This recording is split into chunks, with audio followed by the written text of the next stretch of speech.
Thinking Aloud. Conversations on the leading edge of knowledge and discovery with psychologist Jeffrey Mishlove.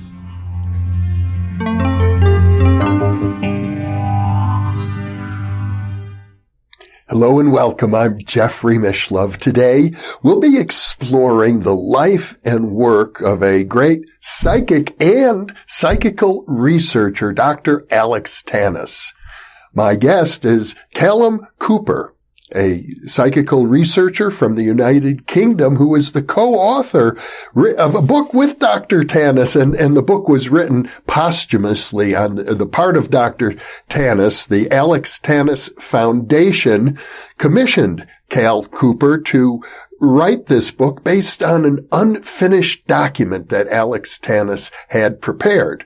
Now, Cal, some of our viewers will remember, is also the author of Telephone Calls from the Dead, about which we've done a previous interview. But now I will switch over to the internet video. Welcome, Cal. It's a pleasure to be with you again. Oh, thanks for having me again, Jeff. It's a real pleasure. Now, you were invited by the Alex Tanous Foundation to take 3 chapters of a book he had started on and basically complete the book for him. That must have been quite a project. Yeah, that was still early days as well. I didn't know anything about Alex Tanous for a long while in parapsychology, and it was 2010, I was the joint Parapsychological Association student representative, along with Everard Renard as well in France. And he highlighted it to me. They got a scholarship award for students for $500, and then they'd send along some books and some other supporting things. And so I applied for it, and I got it. But I'd already, once I won it, I decided to buy his autobiography and read it and got to know a bit more about him. And it was through that eventually I looked at some of the digital archives that had already been filing, found this 3-chapter long potential book, and it was after a few years of getting to know them, I said, would you like this kind of expanding with his other work and see if we can get some sort of book out of it? So they were delighted, because the last book they'd seen by Alex was in 1990, about 3 or 4 months after he died. So nothing had really come out. He wasn't really in public awareness for a long time, and not even really in parapsychology's awareness for a long time. Well, that's really true. I try to stay on top of the parapsychological literature, and I was aware that Alex Tanous was a star subject in out-of-body experience research, but I knew nothing more than that about him. So reading your book was an eye-opener for me. I didn't realize that he worked for 20 years at the American Society for Psychical Research and was engaged as not just a research subject, but a researcher himself. In fact, I have to say, after just reading your introduction, Alex Tanous is one of the most amazing people in the field of parapsychology. He's certainly unique, isn't he? I mean, he's not one of the first kind of... I suppose he's not your traditional parapsychologist. He's not someone that would be well read on the literature, but in terms of someone who knows how to conduct research and how to do scholarly work, with the kind of background he had 5 degrees, he knew how to do that. And he'd go by the title of parapsychologist sometimes, but I don't think he was kind of on the same level as you or I, where I could list off a load of names and you'd either know those people or have met them, Jeff, and worked with them at some point, and vice versa, we could do the same. And we could know where that item is in a journal or in a book. Alex wasn't like that, but he was certainly very good at networking and very good at building contacts and getting things done. And yeah, so uniquely, he was up there with people like Eileen Garrett, who said, not only do I have these abilities, please put them to the test. And when you're doing that, I'd love to know more, and I'd like to encourage this kind of scientific endeavor as well. So yeah, 20 years at the American Society for Psychical Research, looking at 3 different things specifically. So as you mentioned, continuous testing of his alleged out-of-body state, which he discovered as a child, I used to do this as well. He'd go up the steps in the family home and he'd jump down the steps onto cushions and pillows, and to see, how high could he get out with that without hurting himself, and jumping down higher and higher. And he was having so much fun. He was in that state that we call flow, where you've entered this altered state of consciousness and you're in the zone and time flies when you're having fun. And on one of the jumps, didn't hurt himself, but he was just lost in the moment, looked back up the stairs and sees an apparition of himself at the same age looking down at him. And he said that in that moment he could also see himself from the second version of himself through that eye line, through that vision, looking back down. He got the vision of both parties. And he called this external version of him Alex 2, which he used for travelling the world when he was in the out-of-body state, so he could recognise his own bilocation, as it were. There's a few really interesting reports of him allegedly bilocating and interacting with people. Two specific ones where he turned up at people's houses, where one, a dog was barking at the apparition of him at the door, and they moved the dog back, and when they went back to the door, he wasn't there anymore. And another one that's far more kind of, eye-opening is in the middle of the night, he was staying at the American Society for Psychical Research, was doing some out-of-body tests at the time, and he had a dream that he was visiting a friend in Canada. They awoke in bed to the sound of the door ringing, and the husband went downstairs. The wife was listening out to see who it was. It was just late at night. They'd just gone to bed, so we're talking 10:30, something like that. Alex was at the door, and he said, "Oh, I'm so sorry. I didn't mean to wake you. I was just passing by, and I just wanted to check on the off chance if you're up. But we'll catch up some other time." The guy said, "Don't be silly. Let's come in and have a quick chat." They made him a cup of tea. The guy sat down with him, drank the tea, and he said, "Look, we'll sort something out. I was just passing by." Sees Alex to the door, lets him out. The wife had been hearing some of this conversation as well, and he waited just in case Alex was having any car trouble because it was snowing, and didn't hear the car drive away. So he opens the door and looks, and there's no sign of Alex or the car, nor is there any sign of any footprints in the snow leading to or away from the door. And when Alex woke up, he wrote about his experience of having this dream, and the couple wrote about their experience of being with Alex and having this cup of tea, and sent them to the ASPR, and Dr. Carlos Osis gathered signed affidavits from both of them. So that was one of the more unique bilocations. So he was tested for that. He was interested in exploring survival, particularly through hauntings and ghosts, and he was also tested for his ability to allegedly project light from his eyes. I have to say, the story of bilocation, where you have sworn affidavits from all of the parties involved, sounds like potentially one of the strongest case histories of bilocation on record.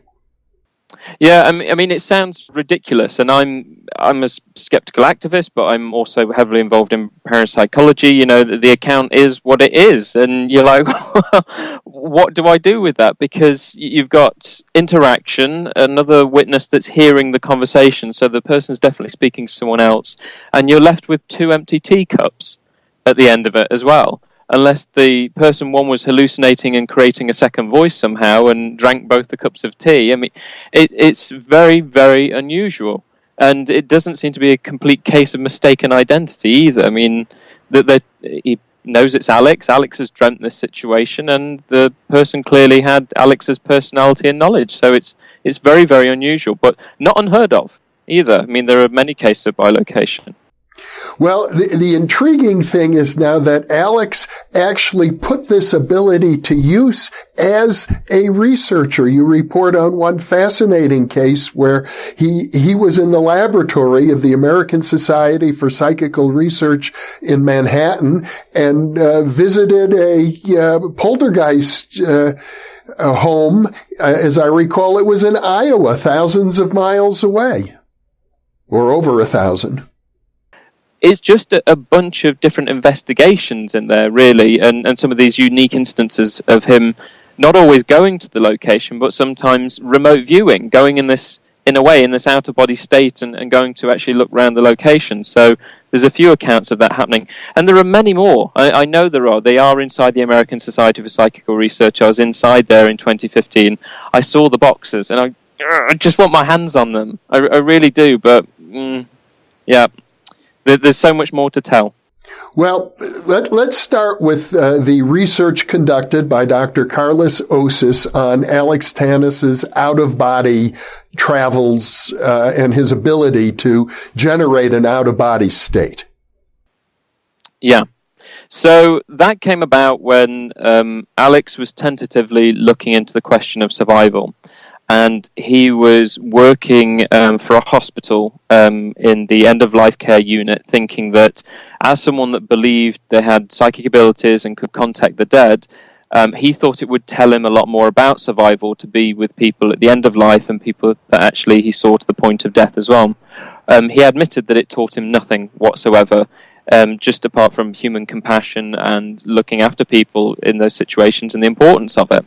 And not putting this kind of situation, death and dying, behind closed doors either. It's something that we should be more open to and aware of and care for those people rather than shut them out.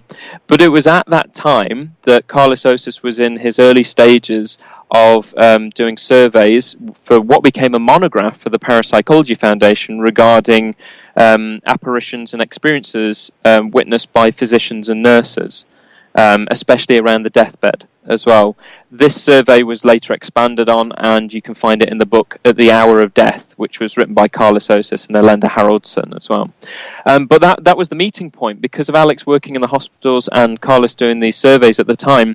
The two of them met up, and that's when Alex spoke about all of the experiences that he'd had since a child and that he believed he could go out of body at will. And we would class OBEs and certainly NDEs, near-death experiences, as an aspect that would support survival. If consciousness personality is allegedly operating outside of the body, then can it do it independently after the body has died as well? So they wanted to test Alex for these abilities, and he was very much happy for this to happen. So over that 20-year period, those tests developed more and more. But the one that's advertised the most appeared in the 1980 edition of the Journal of the American Society for Psychical Research. They'd done several pilots before then. There was an edited book on, I think it's called Mind Beyond the Body by D. Scott Roger, that mentioned several of these studies because they were not only carried out on Alex Tanous, but also Pat Price and Keith Harari as well, when he was going by the name Blue Harari. So he's mentioning there, they got these unique subjects. I think Ingo Swann as well was involved in those. And Alex was one of the test subjects as well.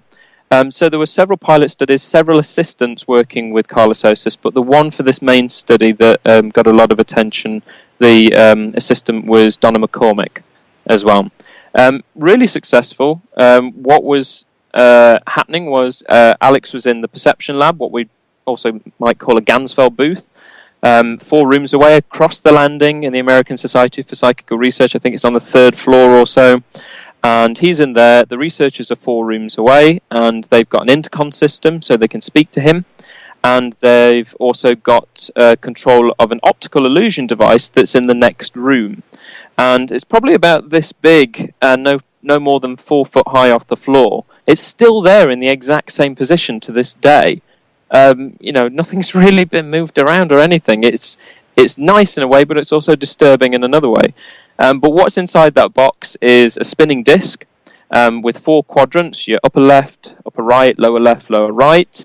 I think 4 potential colours and 5 potential symbols. And the symbols were decided by Alex.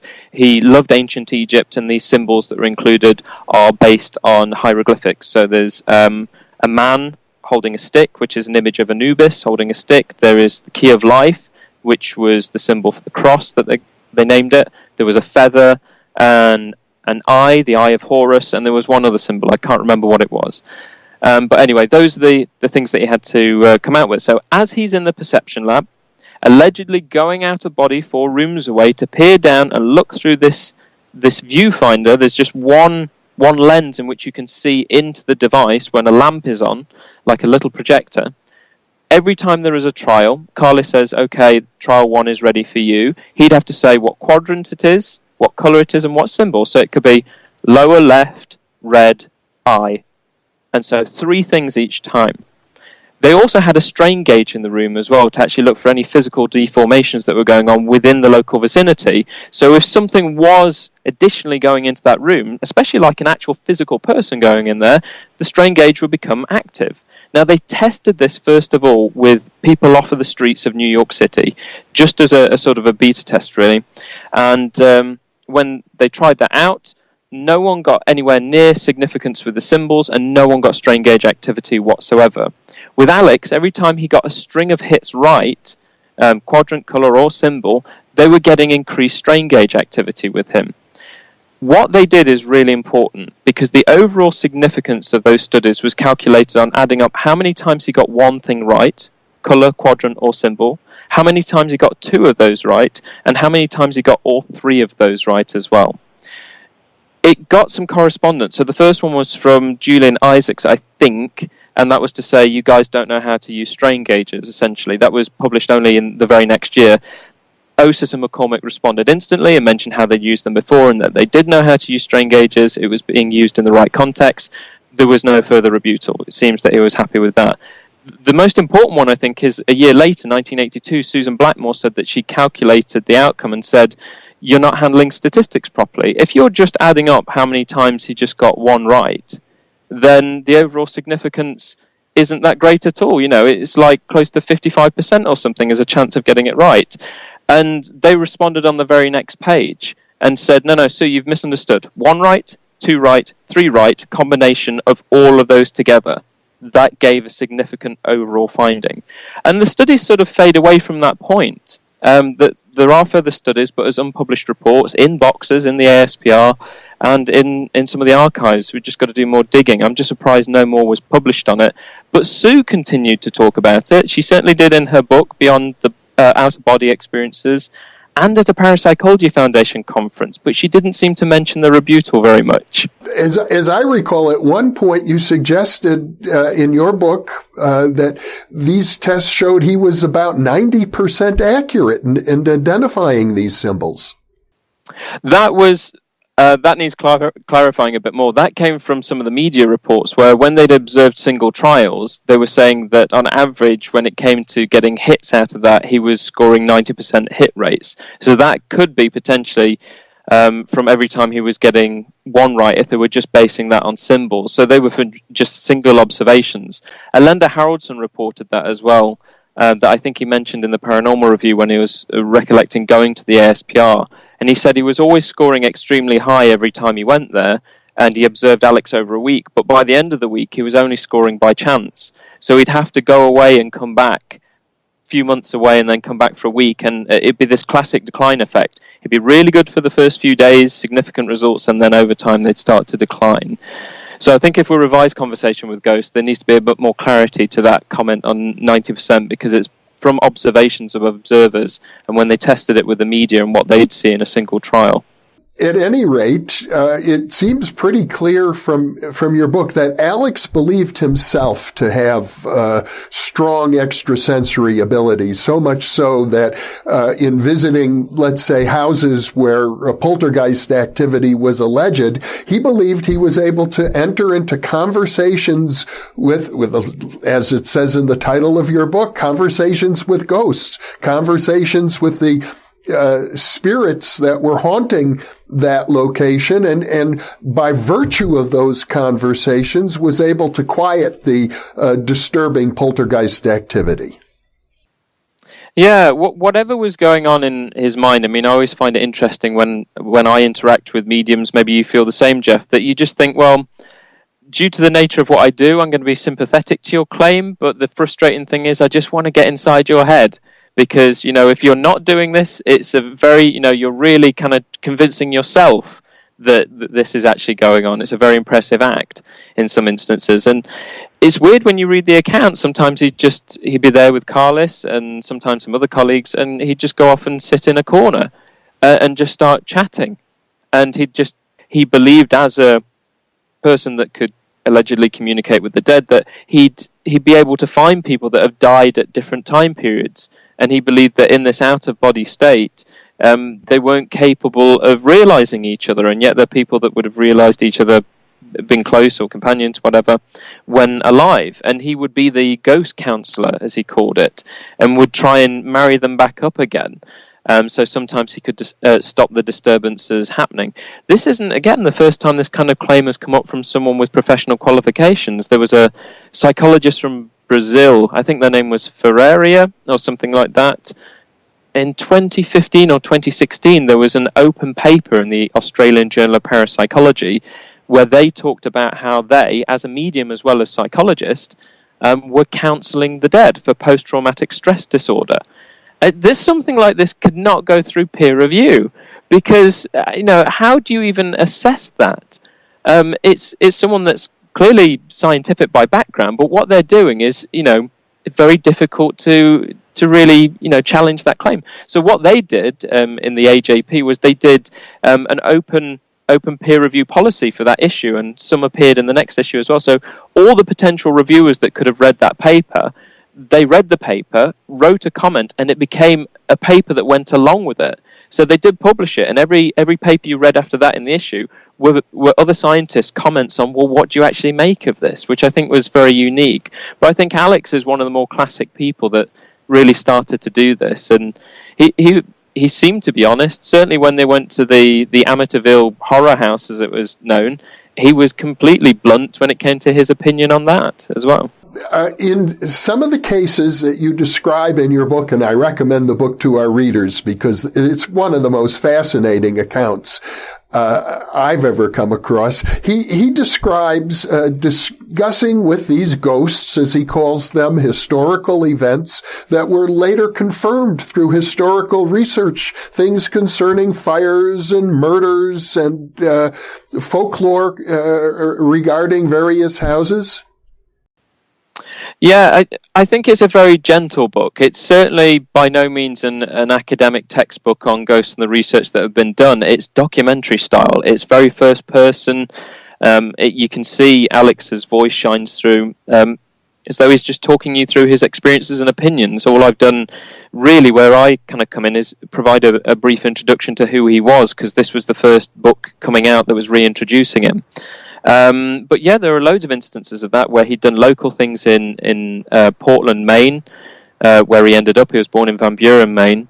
There was even a castle in Maine, even though it was an old cottage. It had got this turret on the side of it, which is absolutely beautiful. And he went there and he picked up on the fact that people had previously experienced. He was saying to the people that he was with, maybe Carlos, I'm getting the feeling that frequently people will feel what feels like a dress brushing by their arm, and I feel things are flying from the shelf, and there's certain doors that, in particular in this area, that are being shut, and people are making a point of making them very shut and then they're open.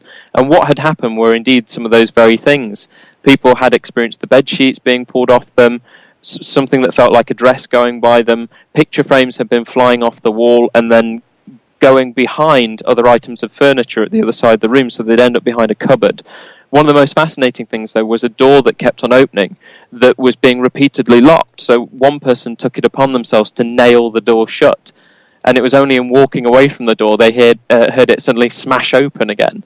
And the lock's undone and all the nails have come out. So, classic, haunted house kind of scenario. And Alex was there. There's some other ones where he'd picked up on the idea that there were people buried, one of them a little boy beneath the house, and believed that he was involved with Abraham Lincoln, and he talks about the connection there, how that this boy got to meet Abraham Lincoln as well. So there's a few really nice tales. The interesting thing to me, and I wish it had been emphasized more, that other researchers had picked up on it. He had a theory about how poltergeist events occur and how they can be cleared. And he made a distinction because the most common interpretation of poltergeist events back then, as I recall, is that there's usually a disturbed teenager who has repressed anger, and that psychokinetic manifestations as well as a certain amount of fraud comes because of the activities of this teenager. And he's saying, well, he ignored all those cases. He didn't consider real poltergeist cases. He was only interested in cases where there was no teenager involved, but ghosts instead. And he claimed that these ghosts just want to tell their story. And once he could listen to their story, the unfriendly poltergeist manifestations would abate. Yeah, I mean, that goes back to this idea of being a ghost counselor again. And he also mentioned, he talked about this idea called the spiraling effect. I mean, they're all his own personal ideas as someone that's claiming psychic abilities, that there's no real way of testing it and there's no real way of observing it either for you or I. But for him, he seemed deadly serious about it. And it's interesting that sometimes he'd take that radical approach, because particularly around that time, the 60s and the 70s, poltergeist phenomena, people were getting very serious on the idea that adolescents were the cause of some of this phenomena, because especially during that time into the late 70s, you got the Enfield poltergeist that had hit worldwide news, that was published in the book This House is Haunted by Guy Playfair. That re-emphasized this whole idea of adolescence. But we see it in some classic cases throughout time. I always like the Gyra ghost from 1921 with Minnie Bowen as well. Similar scenario. When she was about, all kinds of activity was happening, and when you took her out of the property, it lessened. It didn't stop, but it lessened so. And the same thing happened with the Enfield poltergeist. But I find it interesting that he removes that element, thinks, I'm not so interested in that. And it's dodgy territory, because it's opened so much fraud and accusations. Even to this day, when we talk about Enfield, there are some very much what Rupert Sheldrake might describe as dogmatic skeptics that would still say, the children were clearly committing pranks. They admitted they did on occasions. And it's hard to tell some of those people sometimes that, well, if you're living with it for 2 years of investigators being in the house, they're kids. They're going to joke about, they're going to play about, and at the other time, when they're crying and when they're scared, it seems it's gone beyond a joke, and something genuine might be happening. It's worth, as scientists, people trying to investigate this seriously, to check out the claim. But Alex has got another way of seeing the world because of what he's claiming, so he separated himself from that. Other researchers were focusing on the adolescents. He wanted to look at the classic haunting. Well, it certainly seems that Carlos Osis, a researcher who worked with him for 20 years, was buying into his worldview with the idea that something needed to be reconciled with these ghosts. The word reconciled was used by both of them. And it seemed to happen. The phenomenon would, as I mentioned, would abate after Alex's intervention. Given the stuff that I've worked on recently, because I edited together his book Psi in Psychotherapy, and there's a lot of overlaps when we look at things like the placebo effect, and I think some of that was coming into it. He'd worked with a vicar from St Bonaventure University. He even wrote a book on pastoral care and the paranormal, I think. But anyway, Alex wasn't taking that approach, even though he was a religious man. But he wanted to take that scientific approach. But you can see the same principle as to when someone goes in and exercises the property, and people might say, well, nothing's happened ever since. Well, some people might feel that way when they want an investigator in as well. And they think, well, the investigator came in, they did what they did, they found some conventional explanations, and I feel it's made it better. It is like taking that sugar pill. I'm having these problems, someone has come to help me, therefore I feel better. And we've got the instance with the haunting. Someone came in who is a professional of this, they checked it out, I'm not experiencing it anymore. And if it was natural bangs and raps and taps of the building as temperature changes throughout the day and weather conditions, those bangs, raps and taps may still be happening. But because you've experienced Alex going into the property or someone else, you're just integrating those noises and other phenomena into day-to-day life, and you're not really recognizing them anymore. So I can understand how Carlos on that level may have appreciated it as well, because you could see on a clinical parapsychology level, forget the phenomena somewhat, how's it impacting the person who's living with it? And it seems that, there's positive outcomes to what they did. Well, so are you suggesting that the placebo effect might account for all of the reported abatements? I don't think all, but certainly I think it can apply to quite a few instances where the phenomena is quite minor. We're not talking about sofas being thrown across the room and sudden outbreaks of fire and things like that. I'm talking about strange rapping noises and hearing footsteps up and down the stairs, something that compared to the physical effects, those macro effects, it's nothing. They're very subtle, so people after that might just integrate them. But I think there'll be some other cases where, get a priest in or get an investigation team in, and that's not really going to change what's going on. And that's understandable. These things are just so mysterious. They seem to pretty much defy almost every attempt at explanation. I was just going to say, here's one case for you that just shows me. I love the blasé attitude. I need to follow this up for the SPR, but I live in an old cottage. This is a blacksmith's cottage from 1800, and it's on a old farm unit. So next door, joined to my cottage, is the main farmer's house, and they've lived there for a number of years now, and they're still doing it up. It's when you live in an old building, you're constantly mending and fixing, and it becomes quite a hobby.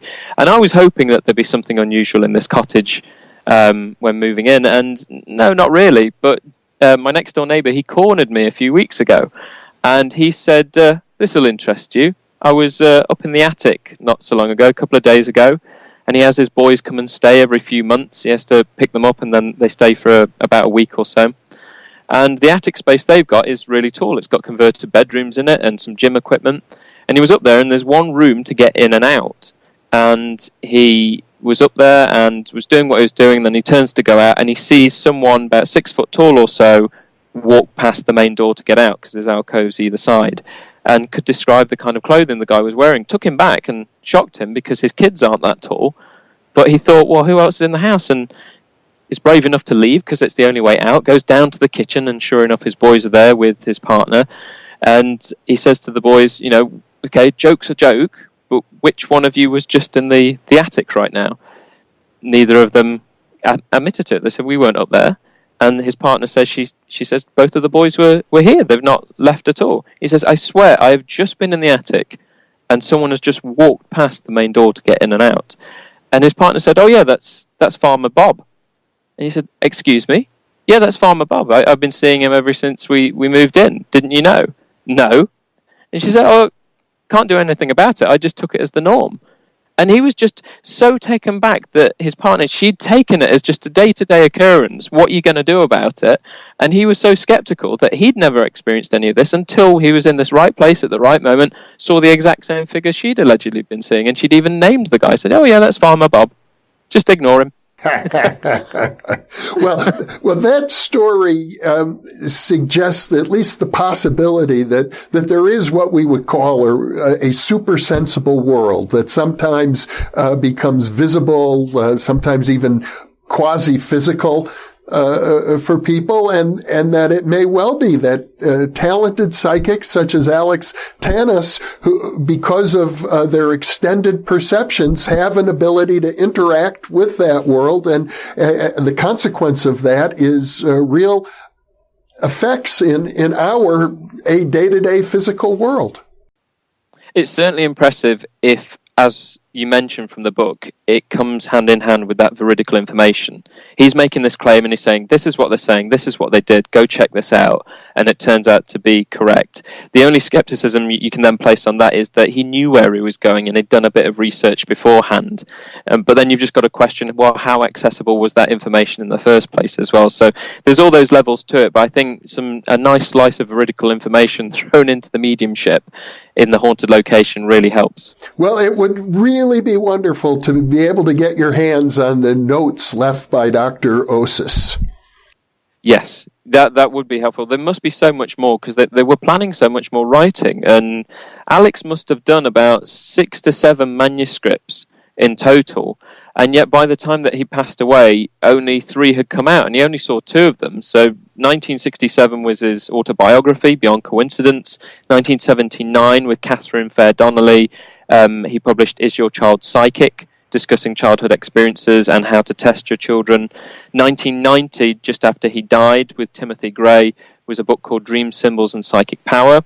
That was all based on classes he'd given in parapsychology at the University of Southern Maine, which was offering credit for taking this parapsychology module. And he did dream interpretation classes, and it was from hundreds of people going through this course and how day-to-day activity was relating to certain things they dreamt about. It led to this very good dream interpretation book that a lot of people have bought and kept as a bedside table reading to actually, I had a very strange dream about horses. What does that mean? And they've looked it up. But beyond that, he'd written books on, as we mentioned, ghosts, using psychics and psychotherapy himself, particularly throughout the 80s.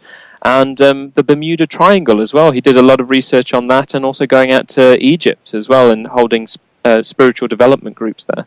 I gather that conditions at the American Society for Psychical Research have changed a great deal since the work done by Alex Tanous and Carlos Osis, and they, in fact, have put their building up for sale and are apparently in some financial distress. So I just hope that those records and those boxes that you were able to see when you visited in 2015 eventually become accessible. Well, I think I'd say with that, anyone listening, watching that is in New York City or taking a trip there sometime, the website's still up for the American Society for Psychical Research. They have opening hours. I would recommend making a telephone call, send a letter, or turn up at the door and go in, check out the library. They're open on appointment for you to go and look round, peruse the library, and check out the records, check out the books, check out the rooms that Alex did this research in. They're all open for that. And, I'd certainly love to hear your feedback on that and what you think. Callum Cooper, thank you very much for sharing your research and on one of the most fascinating characters in the history of parapsychology. My pleasure, Jeff. There's so much more to come. Another book, and we're going to put together a fuller biography on Alex Tanous as well that's been in the works with people like Polly Bonnell and Fred Frolick as well. It's been going on for about the past 10 or 15 years, so it's going to be a lot bigger and so many more stories to tell. Well, you're doing excellent research, and I look forward to the prospect of several more interviews with you in the future. Fantastic. Thank you so much, Jeff. You take care and see you again soon.